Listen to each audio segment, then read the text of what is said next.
உங்க ஆண்டவருடைய பிள்ளைகளுக்கு, தேவ பிள்ளைகளுக்கு ஒரு தரிசனம் வேணும், ஒரு லக்கு வேணும், ஒரு குறிக்கோளோட இருக்கணும். இந்த பட்டணத்தை பார்க்கணும், இந்த கிராமத்தை, இப்ப கிழவத்தூர் அப்படின்னு இந்த கிராமத்தை உற்றி நோக்கி பார்க்கணும்.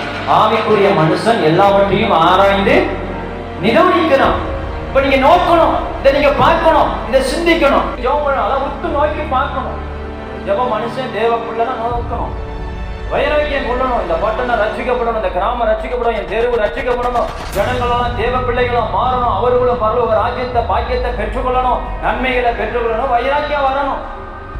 நம்ம உலக பிரகாரமாகவே வைராக்கியம் இருக்கணும். இயேசுவின் நாமத்தினால ஆண்டவரே அடுத்த வாரத்துல வரப்போற சீட்டு காசுக்கு இன்னைக்கு இன்றைக்கே அற்புதம் நடப்பாதா, இப்பொழுதே அற்புதம் நடப்பாதா அப்படின்னு சொல்லி நம்ம ஜெபம் பண்றோம். உழவுக்கு ஜெபம் பண்றோம், கடன்காரனுக்கு ஜெபம் பண்றோம், சீட்டுக்காரனுக்கு ஜெபம் பண்றோம், வட்டிக்காரனுக்கு ஜெபம் பண்றோம், எதற்கோ ஜெபம் பண்றோம். ஆனா தெருவுக்காக, வீதிக்காக, சந்துகளுக்காக, தெருவில் உள்ள மக்களுக்காக, அந்த பட்டணத்துக்காக, இந்த கிராமத்துக்காக வைராக்கியம் கொள்ளுறோமா? அந்த வைராக்கியம் நம்மளுக்கு இருக்கா?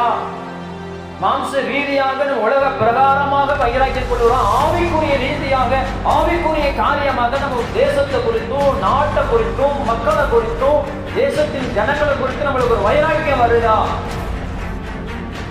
தேசத்தை பத்தி பேசாத, முதல்ல என் வீட்டுக்கே எனக்கு என்ன இல்லை, வைராக்கியம் இல்லை, நான் தேசத்துக்காக எங்க வைராக்கியம் பண்ணி ஜெபம் பண்ணேன். ஆமென், அல்லேலூயா. வைராக்கியம் வரணும், தேசம் ரட்சிக்கப்படணும், எப்படியாகிலும் நான் தேசம் அனுபவம் அடையணும்.